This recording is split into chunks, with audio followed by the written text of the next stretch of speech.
हे बच्चा लोग, most welcome. कैसे हैं आप सब। और ये जो वीडियो बनने जा रही है क्लास 10 के लिए, क्लास 10 का जो चैप्टर 4 है केमिस्ट्री का, that is carbon and its compound. तो उसमें नॉमेनक्लेचर है। तो बस इस टॉपिक, ये जो वीडियो होगा मुश्किल से 10 मिनट का होगा, जिसमें मैं आपके नॉमेनक्लेचर के डाउट को क्लियर कर दूंगी और आपको कैसे नॉमेनक्लेचर अप्लाई करना है ये आपको ध्यान रखना है, ठीक है। तो सबसे पहले अगर हम बात कर रहे हैं यहाँ पे नॉमेनक्लेचर की, क्लास 10 के नॉमेनक्लेचर की मैं बात कर रही हूँ। ये ज्यादा लेवल की नहीं बात करूंगी हम, बस जो बोर्ड के लिए नॉमेनक्लेचर। अगर आपने ये वीडियो देख लिया आपका 90+ कंफर्म, ठीक है, कभी डाउट नहीं रहेगा। तो यहाँ पे अगर नॉमेनक्लेचर की बात करें तो सबसे पहले आपको दो चीजें माइंड में रखनी है। पहली चीज ये कि आपको पहचानना है सैचुरेटेड एंड दूसरा अनसैचुरेटेड हाइड्रोकार्बन, ठीक है। ध्यान सुनिएगा, आपको दो चीजें माइंड में रखनी है, पहला सैचुरेटेड और दूसरा अनसैचुरेटेड हाइड्रोकार्बन। अब आप सोचेंगे मैम इतना क्या इसमें नाम तो इतना खतरनाक लग रहा है, खासियत क्या है? तो बेटा खासियत सिर्फ इतनी सी है कि सैचुरेटेड कहता है कि हर एक कार्बन की जो स्पीसीज है, आपने पढ़ा था कार्बन खुद से क्या करता है, चेन बनाता है, जिसको हम कैटेनेशन कहते हैं। सेल्फ अपने आप से चेन बनाता है, उसकी जो टेंडेंसी होती है उसे कैटेनेशन कहते हैं। तो जब कार्बन और कार्बन के बीच में क्या रहेगा, सिंगल बॉन्ड, क्या रहेगा, सिंगल बॉन्ड। अगर कार्बन के बीच में सिंगल बॉन्ड है, कभी भी ध्यान रखिएगा, तो वो कहलाएगा सैचुरेटेड। और अगर इसके बीच में कभी भी मल्टीपल बॉन्ड आपको दिख जाए, कार्बन के बीच में क्या दिख जाए, multiple bond, that is double bond या फिर ट्रिपल बॉन्ड। अब आप सोचेंगे मैम 4 बॉन्ड क्यों नहीं बनाता, इट्स वेरी टफ, पॉसिबल नहीं है। अभी ध्यान रखिएगा, तो आप ध्यान रखिएगा कभी भी डबल और ट्रिपल बॉन्ड या मल्टीपल बॉन्ड बना रहा है तो उसे हम कहेंगे अनसैचुरेटेड, जबकि अगर वो सिंगल बॉन्ड बना रहा है तो उसे हम कहेंगे सैचुरेटेड, ठीक है। एक तो ये बात हो गई, सिंपल सी बात है। अब बात आती है कि मैम नॉमेनक्लेचर की बात करूं, जो मेरा सैचुरेटेड है आपका सैचुरेटेड, इस सैचुरेटेड के लिए सिंपल सा एक एग्जांपल, एक कैटेगरी बना दी गई है, दैट इज एल्केन। क्या कहलाएगा, एल्केन। मतलब आप लोग इतने होशियार हैं, आप लोग ये बात समझ गए होंगे कि जो एल्केन होगा, एल्केन में आपका क्या होगा, सिंगल बॉन्ड। क्या होगा, सिंगल बॉन्ड। और रही बात अगर इसके नाम लिखने की, तो आप ध्यान सुनिएगा, इसके लास्ट में शब्द बोलते हैं सफिक्स। क्या बोलते हैं, सफिक्स। सफिक्स वो वर्ड होता है जो लास्ट में लगाया जाता है, और ऐसे कंपाउंड्स के लास्ट में हमेशा एन लगा जाता है। क्या लगा जाता है, एन लगा जाता है। मतलब कि अगर आपको सैचुरेटेड हाइड्रोकार्बन का नाम लिखना है तो उनके लास्ट में आपको फटाक से एन लगा देना है। और अभी आप लोग सोच रहे हैं कि मैम फिर आगे कुछ समझ नहीं आए, ये क्या है, एल्क। तो बेटा ध्यान सुनिएगा, एल्क मैं आपको बताऊंगी आगे, थोड़ा वेट करिए। एल्क मैं आपको बताऊंगी, ये डिनोट करता है कार्बन के नंबर्स को। इसको, कार्बन के नंबर को, जो कि आपको 10 तक तो प्रॉपरली याद होने चाहिए, जो कि मैं अभी आगे कवर करूंगी। तो बस इतना ध्यान रखिएगा, अगर सैचुरेटेड है तो उसका नाम हम एल्केन में ले जाएंगे और उसका सफिक्स जो लगेगा एन लगेगा, ठीक है। ऐसे ही अगर हम बात कर रहे हैं किसकी, अनसैचुरेटेड की, किसकी, अनसैचुरेटेड। तो अनसैचुरेटेड में अगर किसी के अंदर है क्या, डबल बॉन्ड, क्या है, डबल बॉन्ड कहीं दिख रहा है आपको, तो उसके लास्ट में आपको लगाना है ई। क्या लगाना है, सफिक्स इन लगाना है। और अगर ट्रिपल बॉन्ड है तो लगाना है आपको आइन। क्या लगाना है, आइन। बस इतना ध्यान रखना है। यानी इसका नाम होगा एल्केन, इसका नाम होगा एल्काइन, ठीक है। मतलब कि इस बात से आपको दो चीज समझ में है कि आपके पास हाइड्रोकार्बन की जो कैटेगरी है वो 3 है। पहला है एल्केन, दूसरी है एल्कीन और तीसरी है एल्काइन। ओके, आपको पता है एल्केन के लास्ट में हम बस इतना पकड़ेंगे, लास्ट में एन लगाएंगे, इधर ई इधर आइन, ठीक है।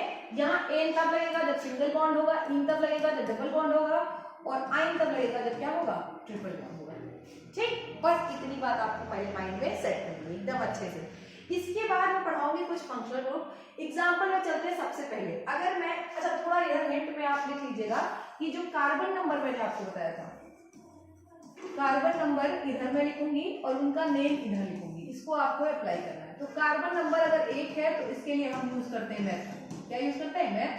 अगर 2 है तो इसके लिए यूज करते हैं एथ। अगर 3 है तो इसके लिए यूज करते हैं प्रॉप। अब देखिए ये आपको अगर याद नहीं होगा तो फिर थोड़ी प्रॉब्लम आएगी, और थोड़ी नहीं फिर ये बहुत बड़ी प्रॉब्लम हो जाएगी कि आप क्वेश्चन नहीं कर पाओगे। 4th आपका हो जाएगा प्रॉप के बाद ब्यूट, इसके बाद आप 5 के लिए लिखोगे पेंट एंड सो ऑन, जैसे आप मैथ्स में यूज करते हो।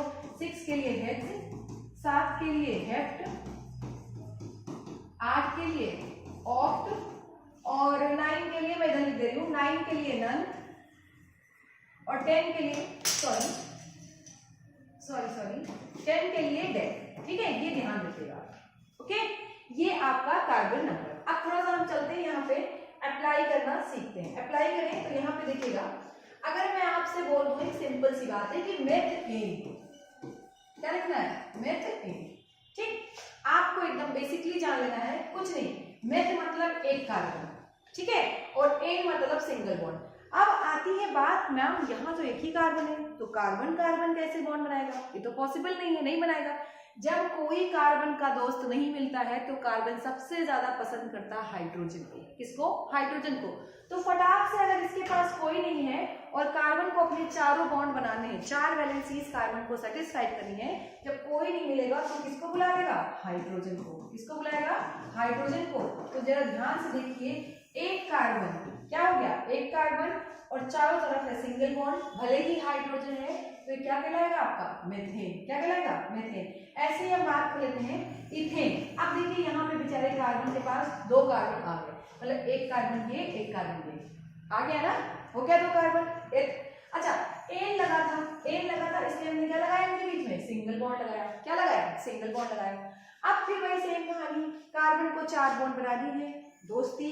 अब एक ही तो कार्बन है, तो फिर अपने दोस्त को बुलाएगा। उसका दोस्त कौन है भैया? मैंने कहा हमेशा हाइड्रोजन ही इसके साथ आएगा वैलेंसी सेटिस्फाइड करने। तो 2 चीज ध्यान रखिएगा, दिस इज एच। देखिए, अब आप देखिए, पहचानिए, यहां से देखिए कार्बन 2 है, दिख रहा है एथ, और सिंगल बॉन्ड है, इसलिए इसका नाम क्या हो जाएगा? एथेन। क्या हो गया? एथेन। ठीक है, ऐसे ही मैं थोड़ा और एग्जांपल कराती हूँ आपको। अगर मैंने आपसे कहा कि आपको ऐसे नाम बताना है, ये दिया है C3H6 या H8 अभी के लिए, ठीक है, आपको कुछ नहीं करना है, 3 कार्बन आप जोड़िए, पहले जितने कार्बन को जोड़ डालिए और अपने मन से आप हाइड्रोजन जोड़ लीजिए। तो देखिए हाइड्रोजन इधर 3 लगेगा, इधर एक, यहाँ पे भी एक, यहाँ और एक यहाँ लगा ना हाइड्रोजन। जरा गिन लीजिए आप ध्यान से, तो C3 और H कितने होंगे? 8 होंगे। मतलब कहने का मतलब बात ये आ गई कि 3 कार्बन है, 3 कार्बन के लिए आपको मैंने बताया क्या यूज करेंगे? प्रॉप यूज करेंगे। क्या यूज करेंगे? प्रॉप। और हर एक कार्बन के बीच में सिंगल बॉन्ड है, इसलिए यहाँ पे क्या लगा देंगे? एक, यानी इसका नाम क्या हो जाएगा? प्रोपेन। ठीक है, अब आगे आप क्या करिएगा? Butane, pentane, hexane, please prepare करिएगा और कमेंट करिएगा। जिनका आंसर आ जाए वो फटाक से क्या करेंगे? कमेंट करेंगे कि क्या फॉर्मूला है इनका। ठीक है, आगे चलते हैं थोड़ा सा हम लोग फिर से। जब आगे चले तो आगे ये देखेंगे कि हमने आपसे कहा था एल्कीन। अब कौन है? एल्कीन। मैंने आपसे कहा अगर मैं पहले एग्जांपल लूं तो सबसे पहले एक कार्बन की एल्कीन क्या पॉसिबल है? पहली बात देखिए, ये बेटा नॉट पॉसिबल। ये क्या है? Not possible. क्यों नहीं पॉसिबल है? सीधी सी बात, इसलिए पॉसिबल नहीं है क्योंकि जो हमको डबल बॉन्ड देखना है, मैंने कहा इन लगा है, जो डबल बॉन्ड है वो किसके बीच होना चाहिए? कार्बन और कार्बन के बीच ही। और एक कार्बन में हमेशा क्या है? अकेला कार्बन है, इसलिए एक कार्बन के एल्कीन नॉट पॉसिबल है। तो स्टार्ट करें दूसरे कार्बन की। तो यहाँ देखिए दिस हमने बना दिया ना, ये देखिए डबल बॉन्ड बना दिया। अब हमें पता है कार्बन की 4 वैलेंसी। इस कार्बन को ध्यान से देखिए, यहाँ पे 2 बॉन्ड बने हैं तो 2 वैलेंसी खाली, तो एक इधर लगा दिया, एक इधर लगा दिया। सेम इधर, जब कोई नहीं तो H। ध्यान से देखिए क्या हो गया आपका? इस कार्बन की भी 4 वैलेंसी सेटिस्फाइड है, इस कार्बन की 4 वैलेंसी भी क्या है? सेटिस्फाइड है। नाम की अगर हम बात कर ले इसके, तो बस सिंपल सा 2 कार्बन में क्या लगाते हैं? H लगाते हैं, लगा दिया। डबल बॉन्ड है इसलिए क्या लगाएंगे? इथीन लगाएंगे। तो ये क्या बन गया? इथीन। क्या बन गया? इथीन। ऐसे ही मैं आपसे कहूँ C डबल बॉन्ड फिर C, ध्यान से देखिएगा, वैलेंसी सेटिस्फाइड कर ले तो दिस वन H, ठीक है। यहाँ पे एक हाइड्रोजन बचा क्योंकि यहाँ 4 वैलेंसी सेटिस्फाइड हो गई है अभी। फिर यहाँ पे H, ध्यान से देखिए। अब आप देखिए कितने कार्बन है यहाँ पे? कितने कार्बन है? 3। तो बेसिक 10th क्लास के लिए प्रॉप लगा दिया ना, प्रॉप है ना, 3 कार्बन हो गया प्रॉप।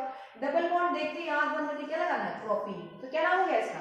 प्रोपीन। कुछ बच्चे कंफ्यूज होंगे तो हो सकता है आप ये डबल बॉन्ड देखिए, इस डबल बॉन्ड को आप उठा के इधर भी लगा सकते हैं, सेम चीजें उल्टी भी हो सकती हैं। तो आप कंफ्यूज मत होइए, आप डबल बॉन्ड और हमेशा एक ही डबल बॉन्ड लगाइएगा। जब तक आपसे ना बोले तो आपसे बोले प्रोपीन तो आप एक ही कार्बन में डबल बॉन्ड। कुछ बच्चे कंफ्यूज हैं, एक दिन मेरे पास एक क्वेश्चन, एक क्वेरी आई थी। क्वेरी ये थी कि मैम प्रोटीन का फॉर्मूला ये होगा क्या? अब सॉरी, ये तो नहीं हो सकता, एक सेकेंड, दिस वन। क्या प्रोटीन का फॉर्मूला ये होगा? ठीक है, अब बच्चा है तो बच्चा तो भाई सही क्वेश्चन कर रहा है। हमने आपको बता दिया कि कार्बन कार्बन के बीच में डबल बॉन्ड होना चाहिए, और देखिए आ भी रहा है। तो बेटा अभी के लिए नहीं पढ़िए आप, अभी आप इतना ध्यान रखिएगा, सिर्फ एक कार्बन, 2 कार्बन लेने हैं, एक ही जगह आपको डबल बॉन्ड लगाना है, सब जगह मत लगाइएगा, क्योंकि इसका जब नाम पढ़ते हैं हम लोग तो देखिए 2 डबल बॉन्ड आने की वजह से इसका नाम डाई इन लगा देते हैं। डाई 3 होता तो ट्राई लगा देते, तो आप सिर्फ एक पूछा है इन, तो आप हमेशा क्या करिए, सिंपलेस्ट फॉर्म लिखिए। चलिए आगे थोड़ा सा मैं देख लेती हूँ और आपको बताती हूँ। यहाँ पे क्या करिए, ब्यूटीन, देखिए ब्यूटीन मैंने आपको सिखाया, आप चाहे नाम दिया हो तो आप उससे फॉर्मूला बनाइए, चाहे फॉर्मूला दिया हो तो उससे नाम बनाइए। तो चलिए देखिए ब्यूट में आपको पता 4 कार्बन, अब वो मैंने लिखा दिया है, आप देख लीजिएगा, ठीक है। इन लगा है तो कहीं पे भी एक डबल बॉन्ड लगा दीजिए, कहीं भी लगा दीजिए जहां आपकी इच्छा है, कोई दिक्कत नहीं, किनारे से लगाइएगा, किनारे से लगाइएगा, ठीक है। इसके बाद देखिए दिस वन, फिर H, H यहाँ पे एक वैलेंसी H, यहाँ पे 2 वैलेंसी, यहाँ पे 3 वैलेंसी, सॉरी 3 वैलेंसी, ये एक H, ध्यान देखिए ये हो गया आपका ब्यूटीन, ठीक है। अब यहाँ पे थोड़ी सी अगर हम बात करें तो फॉर्मूला 1 2 3 4 कार्बन, H की बात करें तो 3 और एक ये 4, हाँ 3 2 5 5 3 8, H कितना आ गया 8 आ गया, कितना आ गया 8 आ गया। तो 2 चीज आप इसी बात पे और नोट करिएगा कि अगर आपको डायरेक्ट फॉर्मूला बनाना हो तो एल्केन के लिए आप लिख लीजिए CnH2n+2, जहां पे n आपका क्या होगा, कार्बन नंबर, n क्या होगा, कार्बन नंबर। जबकि अगर एल्कीन की बात की जाए, किसकी बात की जाए, एल्कीन की, तो CnH2n, ध्यान रखिएगा बस, ठीक है, ओके ये रखिएगा। तीसरा अगर एल्काइन बोल दे आपसे तो एल्काइन के लिए CnH2n-2 लगा दीजिएगा, आपका फॉर्मूला तो बन जाएगा, ठीक है। यहाँ मैं आपको तरीका बता दी कैसे आपको करना है। नेक्स्ट अगर हम लोग बात कर ले, अब नेक्स्ट बात कर ले किसकी, एल्काइन की। तो मैंने आपको बताया पहले ही आइन देखना है मतलब क्या, ट्रिपल बॉन्ड। अब आपसे मैं कहूँ कि आपको एक फॉर्मूला दिया है मैंने, जैसे C3H4, क्या दिया मैंने, C3H4, बताइए इसका स्ट्रक्चर। तो आप पहले ध्यान से देखिए, एक तो जनरल फॉर्मूले से आप पता कर सकते हैं, दूसरा यहाँ पे सिंपल आप देखिए तीनों कार्बन उठाइए, जोड़ दीजिए, और यहाँ पे ट्रिपल बॉन्ड लगा दिया आपने, एक H खाली इधर लगा दीजिए, अगला एक H इधर, एक H इधर, एक H इधर, ठीक है। ध्यान से देखिए 1 2 3 कार्बन, H कितने हो गए, 4 हो गए।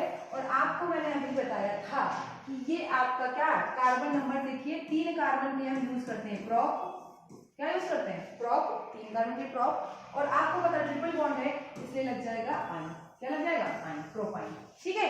तो ये आपका हो गया क्या, nomenclature of hydrocarbon, only hydrocarbon, propyne. ऐसे ही मैं आपसे कहूं कि आपको बताना है ब्यूटाइन, क्या बताना है, ब्यूटाइन, कुछ नहीं करना है, 4 कार्बन चुपचाप जोड़ दीजिए पहले, ठीक है। 4 कार्बन आयन लगा है तो ट्रिपल बॉन्ड लगा दीजिए, एक H इधर, ये वैलेंसी सेटिस्फाइड है, इधर H देखिए, H फिर H, गिन लीजिए आप कितने H हो गए, 1 2 3 4 कार्बन, ठीक है। हाइड्रोजन 3 2 5 1 6 H6, ठीक है। अब इसको आप चाहे तो फॉर्मूले से चेक कर सकते हैं। मैंने आपको बताया एल्कीन का जनरल फॉर्मूला CnH2n-2। तो तेरा देखिए अगर मैंने कहा ब्यूटाइन, तो ब्यूटाइन में C4H2 4 जा 8 - 2 दैट इज C4H6। देखिए क्या है आपका आंसर, C4H6 ही है। तो 2 चीजें हैं, आप फॉर्मूले से नाम बनाइए, नाम से फॉर्मूला। अब आप थोड़ा होमवर्क करिएगा और आप मुझे बताइएगा इथाइन का फॉर्मूला, नोट करते जाइए, इथाइन का फॉर्मूला, हेक्साइन का फॉर्मूला, हेक्साइन का, पेंटाइन का, ठीक है। दूसरा कमेंट जरूर करिएगा। नेक्स्ट आप बताइएगा पेंटीन, ठीक है। और इथीन मैंने आपको बता दिया, इथीन भी एक बार बनाइएगा फिर से अपने आप, और प्रोपीन, ये आप जरा ट्राई करके